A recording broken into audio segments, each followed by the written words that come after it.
Hello दोस्तों, मैं आपका भाई ऋतिक स्वागत करता हूं आपके अपने YouTube channel agriculture on top knowledge में। तो मेरे प्यारे साथियों, आज की जो हमारी क्लास होने वाली है वो कृषि जंतु विज्ञान, ठीक है। कृषि भाग जो 2 के स्टूडेंट हैं, यानी कि कक्षा 12 के, ठीक, उनके लिए क्लास होने वाली है। ये जो क्लास है हमारे मॉडल पेपर से होने वाली है। इससे पहले क्या है कि मैंने मॉडल पेपर एक बार क्या आपको दिखाया था, किस तरीके का यूपी बोर्ड ने हमें मॉडल पेपर भेजा था। तो उसका क्या इस वीडियो के अंदर पूरा सोल्यूशन है, ठीक। तो आप इसलिए इस वीडियो को शुरू से लेकर आखिर तक देखें। अगर आप हमारे चैनल पर पहली बार विजिट कर रहे हैं तो आप अपने इस छोटे भाई को ज़्यादा से ज़्यादा सपोर्ट करें और वीडियो को ज़्यादा से ज़्यादा शेयर करें। जो आपके साथी हैं वो भी क्या है, अच्छे नंबर ला सकें। अगर आप इस वीडियो को देखते हो तो आपके क्या 25 नंबर पक्के हैं 100%, ठीक है। इस वीडियो में देखने के बाद शुरू से लेकर आखिर तक तो आपके 25 नंबर 100% पक्के हैं, ठीक है। इसलिए क्या है, आप इस वीडियो को शुरू से लेकर आखिर तक देखें। तो चलते हैं, गैर टाइम वेस्ट करें आगे। तो आपको कुछ इस तरीके का ही क्या पैटर्न मिलेगा। सबसे पहले बहुविकल्प मिलेंगे, ठीक। तो आपको क्या इस तरीके से क्या अपना हेडिंग डालना है पेपर के ऊपर, ठीक। उसके प्रकार क्या सबसे पहला प्रश्न है, आप प्रश्न लिख भी सकते हैं व ना भी लिख सकते हैं, ठीक है। अपने टाइम के हिसाब से क्या अपने हिसाब से क्या कोड देख सकते हैं। अमीबा में ये मैंने आपको क्या क्वेश्चन इस वजह से लिख रखी है कि आपको मैं पढ़ के बता सकूँ। अमीबा में किस प्रकार का पोषण होता है, यानी कि जो हमारा अमीबा होता है उसमें किस प्रकार का पोषक तत्व होता है। तो वो बोलते हैं कैसा, होलोजेइक। कैसा होलोजेइक होता है। हिंदी की बात करते हैं तो ग्रहण पोषण बोलते हैं। क्या बोलते हैं, ग्रहण पोषण बोलते हैं। इसका ये ऑप्शन क्या ठीक हो जाएगा, ठीक। अगला क्वेश्चन कह रहा है ख का, बहुविकल्प प्रश्न का, ऑक्सीजन युक्त यानी कि जो ऑक्सीजन युक्त है रक्त किसमें पाया जाता है। तो किसमें पाया जाता है, पल्मोनरी शिराओं में। किसमें पाया जाता है, पल्मोनरी शिराओं में पाया जाता है, ओके। अब है क्वेश्चन नंबर 11 है, पुंकेसर जो पुरपिंजय तंत्र है, क्या हमारा पुरपिंजय तंत्र खरगोश के किस अंग में पाया जाता है। तो किस में पाया जाता है, नीले में पाया जाता है, ठीक है। किस में पाया जाता है, नीले के अंदर क्या पाया जाता है, ओके। अब देख लेते हैं क्वेश्चन नंबर क्या गह, आगे चलते हैं। क्वेश्चन नंबर क्या हमारा गह, ठीक है। कीटों में जो वक्ष होता है, इंग्लिश की बात करते हैं थोरैक्स बोलते हैं वक्ष को, बटा होता है। तो 3 प्रकार से बटा हुआ होता है। कौन कौन से, प्रोथोरैक्स, मीजोथोरैक्स और मेटाथोरैक्स। यानी कि जो हमारा वक्ष है इनके थोरैक्स और 3 भागों में क्या बटा हुआ होता है, प्रोथोरैक्स, मेटाथोरैक्स और मीजोथोरैक्स, ठीक है। ये क्या इसका आंसर हो जाएगा। द्विनाम पद्धति में 2 पद होते हैं। तो द्विनाम पद्धति जो होती है कैरोलस लिनियस ने दी थी। इसे किस किस भागों में बांटा है, जीन और स्पीसीज में क्या इन्होंने बांटा था, ठीक है। उन्होंने बताया कि जीन और स्पीसीज से क्या मिलकर बनता है हमारा बॉटनिकल नेम या जूलॉजिकल नेम क्या बनता है, ठीक। अब देख लेते हैं निश्चित उत्तरीय प्रश्न, ठीक है। आप इस तरीके से लिखा ना तो आपका नंबर एक भी नहीं कटेगा, ठीक है। जितना जितना मैंने लिख रखा आप इस तरीके से लिखोगे तो आपका एक भी नंबर नहीं कटेगा, ओके। निश्चित उत्तरीय प्रश्न की बात करते हैं। ये जो है आपका 1 नंबर में क्या बोर्ड में एग्जाम में क्या देखने को मिलते हैं। कैंचुए में क्लाइटेलम किन खंडों में पाया जाता है। तो क्लाइटेलम जो है कैंचुए में किन खंडों में पाया जाता है, 14वें और 16वें खंड में क्या क्लाइटेलम पाया जाता है। और यह किस काम करता है, प्रजनन का काम करता है, ठीक है।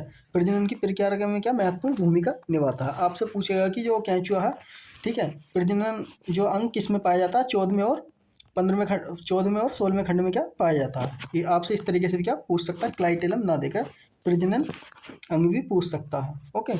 बात करते हैं शहतूश रेशम कीट का जंतु वैज्ञानिक नाम क्या होता है। तो क्या होता है, बम्बिकस मोराई होता है, ठीक है। आपको जब भी बॉटनिकल नेम लिखना है, जो जूलॉजिकल नेम लिखना है, इसके बाद इसके अंदर करेंगे हम जूलॉजिकल नेम, ठीक है। अगर हम बॉटनी के अंदर पढ़ेंगे तो बॉटनिकल नेम बोलेंगे, या जंतु विज्ञान के अंदर करते हैं जूलॉजिकल नेम, ठीक है।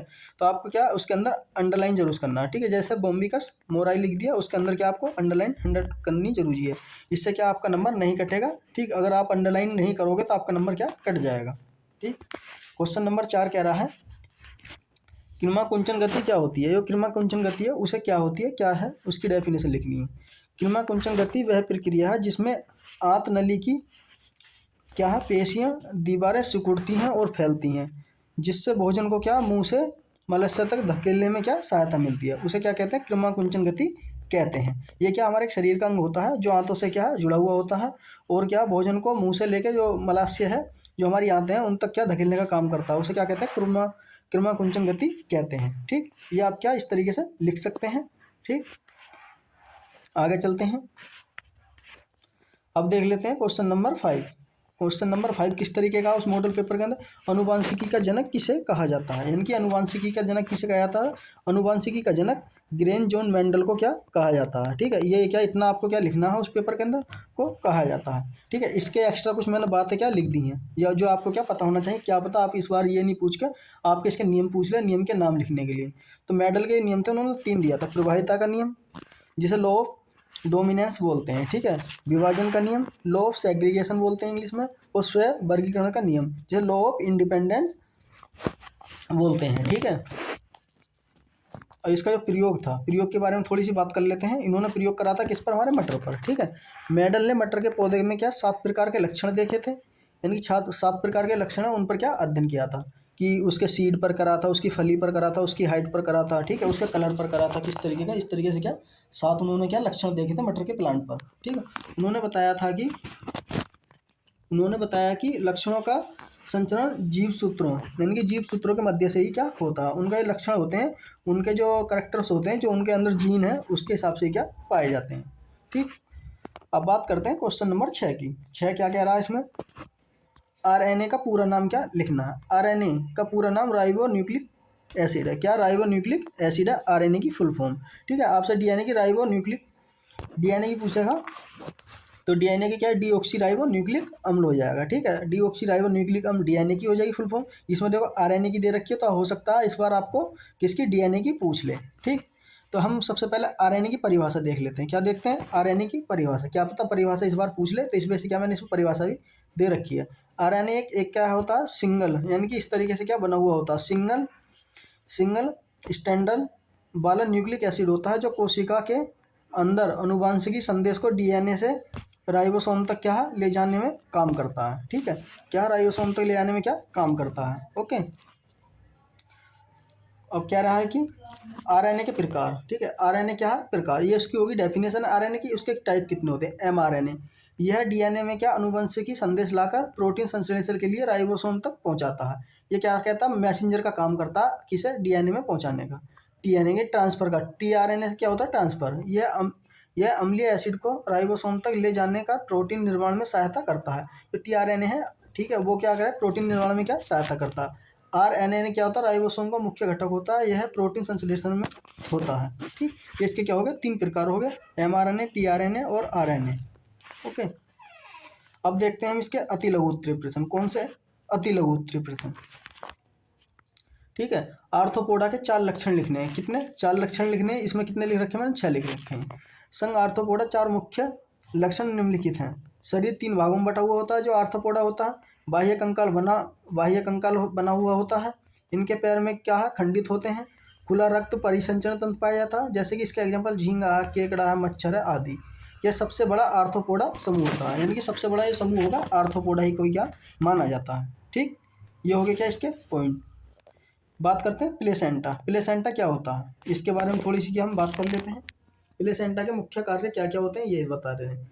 पोषण का आदान प्रदान करता है प्लेसेंटा, हमारा पोषण का क्या आदान प्रदान करता है, गैसों का क्या विनिमय करता है, और अशिष्ट पदार्थों का क्या निकास करता है, और प्रतिरक्षा सुरक्षा करता है, हार्मोन का क्या श्रावण करता है, और संरक्षण करता है। क्या करता है भाई, संरक्षण भी क्या करता है, ओके।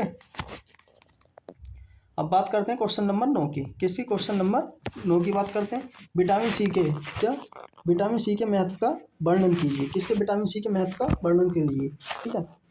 प्रतिरक्षा प्रणाली के मौजूद बनाता है। जो हमारी विटामिन सी है वो हमारी क्या प्रतिरक्षा करता है और हमें क्या मजबूत बनाता है, ठीक है। इनकी बोस्ट इम्यूनिटी बढ़ाता है, इनकी बोस्टिंग करता है हमारी इम्यूनिटी को।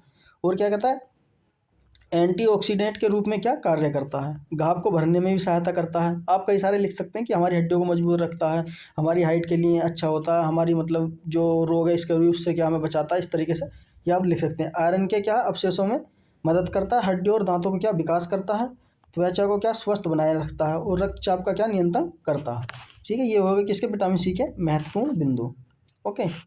अब चलते हैं अमीबा में प्रचलन किस प्रकार का होता है। क्या, अमीबा में प्रचलन किस प्रकार का होता है उसके ऊपर बात कर लेते हैं।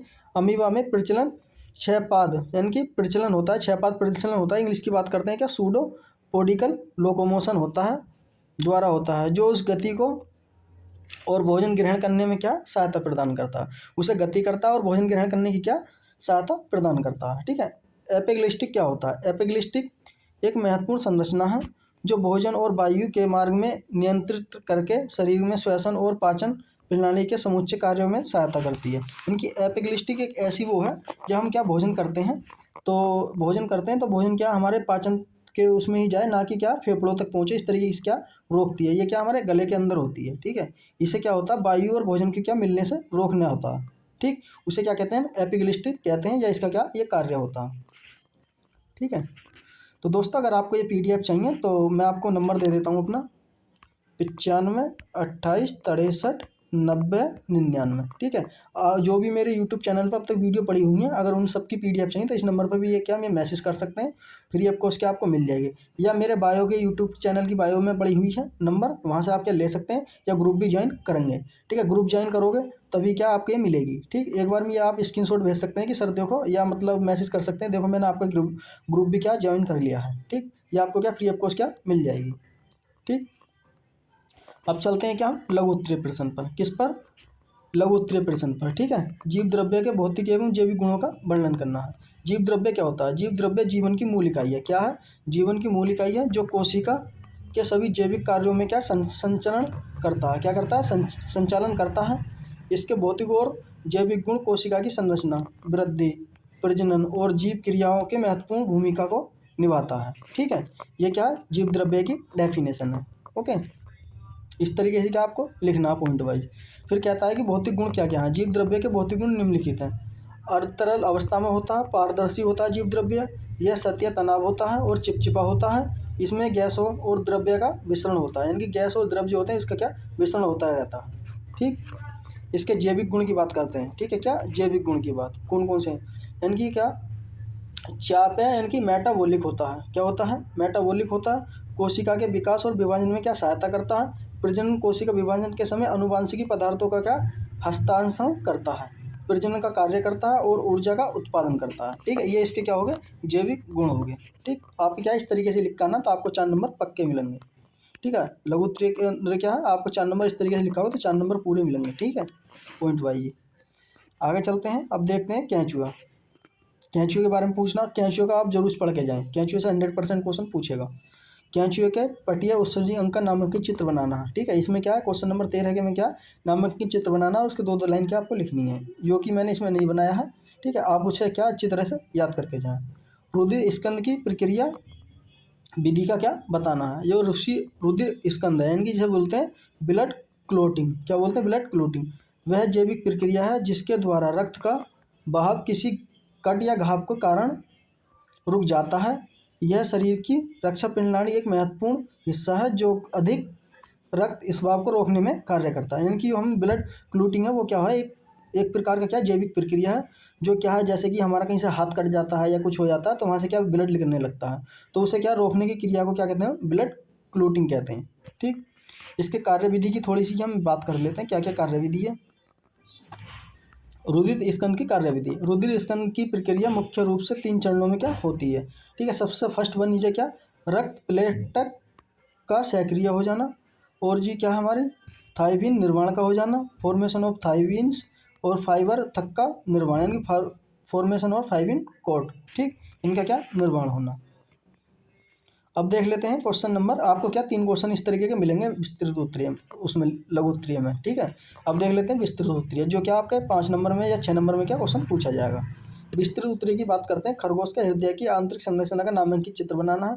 जो मानव का दिल होता है उसकी तरह क्या उसका भी दिल होता है, तो उसका क्या आपको डायग्राम बनाना है और इसकी क्या क्रियाविधि बतानी है। तो मैंने इसमें क्या डायग्राम तो नहीं बना रखा, जो इसकी क्रियाविधि है, जो इसके और क्वेश्चन पूछ रखे हैं उसके बारे में इसके अंदर बताता हूँ। संरचना की बात करते हैं। खरगोश का हृदय 4 कक्षों में क्या विभाजित होता है, दाएं अलिंद, बाएं अलिंद, दाएं निलय और बाएं निलय, ठीक है। इससे क्या 4 भागों में क्या बटा हुआ होता है, ठीक है। इस तरीके से क्या है हमारे 4 भागों में बटा हुआ होता है, ठीक। इसके मुख्य भाग की बात कर लेते हैं, कौन कौन से इसमें क्या मुख्य भाग पाए जाते हैं। सबसे क्या है, त्रिबल कपाट। त्रिबल कपाट क्या होते हैं, दाएं अलिंद और दाएं अलिंदा और दाएं निलय के बीच में क्या पाया जाता है। जो हमारे जो है त्रिकट कपाट जो कहाँ पाया, दाएं अलिंद और दाएं निलय के बीच में क्या पाया जाता है। द्वि कपाट किस में पाया जाता है, बाएं अलिंदा और बाएं निलय के बीच में क्या पाया जाता है, ठीक। पॉइंट नंबर 3 है कि महाधमनी, यानी कि महाधमनी क्या होती है, हृदय से ऑक्सीजन युक्त रक्त के शरीर को आगे बढ़ाती हैं। यानी कि महाधमनियों का क्या काम होता है हृदय के अंदर, हृदय जो होगा मतलब उसके ऑक्सीजन युक्त जो रक्त होगा उसे शरीर के क्या सभी अंगों तक पहुँचाती है। ठीक है, जो हमारी नसें होती हैं। ठीक, बात करते हैं फुफ्फुसी धमनी। यह दाएं नीले के अशुद्ध रक्त को फेफड़ों तक ले जाती हैं। जो हमारे क्या है, क्या गंदा रक्त पाया जाता है, जो अशुद्ध रक्त पाया जाता है वो क्या फुफ्फुसी धमनी के थ्रू क्या है फेफड़ों तक पहुंचाती है, जिससे कि वो ऑक्सीजन युक्त यानी कि अच्छा रक्त बन सके। फुफ्फुसी शिराएं किस काम करती हैं? फेफड़ों में ऑक्सीजन युक्त एक रक्त को हृदय के बाहर अलिंदा में क्या ले जाती हैं। ठीक, अब बात करते हैं इसकी क्रियाविधि, यानी किस तरीके से काम करता है हृदय। अशुद्ध रक्त शरीर के दाएं अलिंद से क्या प्रवेश करता है, दाएं अलिंद से रक्त त्रिविलय कपाट के मध्य से दाएं नीले में क्या पहुंच जाता है। अगला पॉइंट कह रहा है कि दाएं नीले रक्त को फुफ्फुसी धमनी द्वारा फेफड़ों तक क्या भेजा जाता है, जहां तक रक्त की शुद्धिकरण हो जाता है। शुद्ध रक्त फेफड़ों में फुफ्फुसी शिराओं द्वारा बनाए अलिंदा में क्या प्रवेश करता है और बाएं अलिंद एक रक्त को दुई कपाट के मध्य से बाहर निकालता है। ठीक है, अगला पॉइंट कह रहा है कि बाएं नीले रक्त को महाधमनी के मध्य से पूरे शरीर में क्या पंप कर दिया जाता है। ठीक, ये होगी इसकी क्या कार्यप्रणाली इतनी। ठीक है, आगे चलते हैं। अगर आपको ये पीडीएफ चाहिए तो हमारे चैनल को सब्सक्राइब करें, अपने दोस्तों तक ज़्यादा से ज़्यादा शेयर करें, तब आपको क्या है पीडीएफ मिल जाएगी। ठीक है, अथवा में क्वेश्चन देगा कि अमीबा में होने वाले प्रजनन की विधि का वर्णन कीजिए। सबसे पहले हम अमीबा समझेंगे, वो क्या है। अमीबा एक क्या एककोशिका यानी कि यूनिसेलुलर जीव है जो जल में पाया जाता है। कहाँ पाया जाता है अमीबा? जल में पाया जाता है। इसके शरीर अनियमित आकार का होता है और यह प्रचलन यानी कि लोकोमोशन के लिए विशेष विधियों का उपयोग करता है। इसे अमीबा में प्रचलन की प्रमुख विधियाँ यानी कि क्षयपात प्रचलन यानी कि सूडोपोडिकल लोकोमोशन होता है। ठीक है, ये इंपॉर्टेंट है। ठीक, अमीबा में होने वाले प्रचलन की विधियाँ, सबसे पहले हम देखेंगे कौन सी विधि है हमारी क्षयपात प्रचलन विधि यानी कि सूडोपोडिकल लोकोमोशन। ठीक है, यह अमीबा में होने वाली मुख्य प्रचलन विधि है। ये कैसी है? सबसे पहले क्या होने वाली विधि है सूडोपोडिया अस्थायी प्रत्यक्ष होता है जो साइटोप्लाज्मा के क्या प्रभाव से बने होते हैं। ठीक, जब अमीबा में गति करनी होती है तो वह अपने साइटोप्लाज्मा का विस्तार करके सूडोपोडिक बनाता है। ठीक, अब दूसरी विधि है, दूसरी विधि से कैसे करता है, यानी कि स्राव प्रचलन विधि यानी कि स्ट्रीमिंग मूवमेंट। स्ट्रीमिंग मूवमेंट क्या होती है? इसमें साइटोप्लाज्मा के तरल भाग का एक भाग दूसरे भाग की ओर क्या बहता रहता है। यह विधि सूडोपोडिका को निर्माण में क्या सहायता करती है। ठीक है, गुंज गति क्या होती है? अब कौन सी विधि है? गुंज गति से कभी कभी अमीबा किसी सतह पर सरकने के समान गति करता है, यानी कि कोई गति ऐसी होती है क्या सरकता है, जिससे क्या गुंजन गति कहा जाता है। ठीक, यह गति विशेष रूप से जल में पाई जाती है। गुंजन गति कहाँ करता है? जल के अंदर ही करता है। ठीक, अब देख लेते हैं क्वेश्चन नंबर 16 के कुछ टिप्पणी करनी है। 3 पॉइंट है। गुणसूत्र संयुक्त नेत्र किसे कहते हैं और मियोसिस। ठीक है, कि मियोसिस किसे कहते हैं। गुणसूत्र की बात करते हैं। गुणसूत्र कोशिका के केंद्रक में पाए जाने वाला धागेनुमा संरचना है। ठीक है, यानी कि गुणसूत्र क्या होते हैं? कोशिका के अंदर एक क्या केंद्रक होता है, उसके अंदर क्या धागेनुमा संरचना पाई जाती है जो डीएनए और प्रोटीन से बना होता है। किससे बना होता है गुणसूत्र? डीएनए और प्रोटीन से बना होता है। यह अनुवांशिकी गुणों को एक पीढ़ी से दूसरी पीढ़ी तक पहुंचाने में क्या कार्य करता है। ठीक है, उसी क्या कहते हैं? गुणसूत्र कहते हैं। ये आपको क्या इतना लिखना है। ठीक, आपको क्या इससे 2 नंबर पक्के मिल जाएंगे। ठीक, आगे चलते हैं। अब बात करते हैं संयुक्त नेत्र। क्या? संयुक्त नेत्र की। संयुक्त नेत्र ऐसे नेत्र होते हैं जो अनेक छोटी नेत्र इकाइयों यानी कि ओमोटिडियस के समूह से बने होते हैं। प्रत्येक इकाई स्वतंत्र रूप से प्रकाश की ओर ग्रहण करती है। ये किस में पाए जाते हैं संयुक्त नेत्र? मक्खी में, मधुमक्खी में, झींगा में आदि में क्या पाए जाते हैं। ठीक, मियोसिस क्या होता है इसके बारे में थोड़ी सी बात करते हैं। जब मक्खियाँ के अंडे लार्वा मनुष्य या अन्य जीवों के शरीर पर क्या बढ़ते हैं और उनके ऊतकों का नुकसान पहुंचाते हैं तो उसे क्या कहते हैं? मियोसिस कहते हैं। ठीक है, इनकी ऐसे कीट जो क्या है किसी मनुष्य पर, ठीक है, या किसी मतलब अंडे के लार्वा पर या जानवरों पर क्या चिपक जाते हैं और उनसे क्या अपना भोजन ग्रहण करते रहते हैं और उन्हें क्या नुकसान पहुंचाते हैं, तो क्या कहता है? मियोसिस। जैसे कि खुजली, मतलब हमारे खुजली हो जाती है इस तरीके से, या आपने क्या कुत्ते पे क्या कीली देखी होंगी, कीली जो लगी हुई होती है, ये सब क्या है इसके अंदर ही आती हैं। ठीक, तो थैंक यू दोस्तों। आई होप, मुझे उम्मीद है कि आपको ये वीडियो पसंद आई होगी। ठीक है, अगर पसंद आई है तो एक प्यारा सा कमेंट करें और कमेंट में बताएं आपको ये हमारी वीडियो कैसी लगी। तो इस वीडियो को अपने दोस्तों तक ज़्यादा से ज़्यादा शेयर करें जिससे वो भी क्या लाभ ले सकें। तो मिलते हैं दोस्तों अगली इसी प्रकार की क्लास में। तब तक के लिए हमें इजाज़त दें। मस्त रहें, स्वस्थ रहें।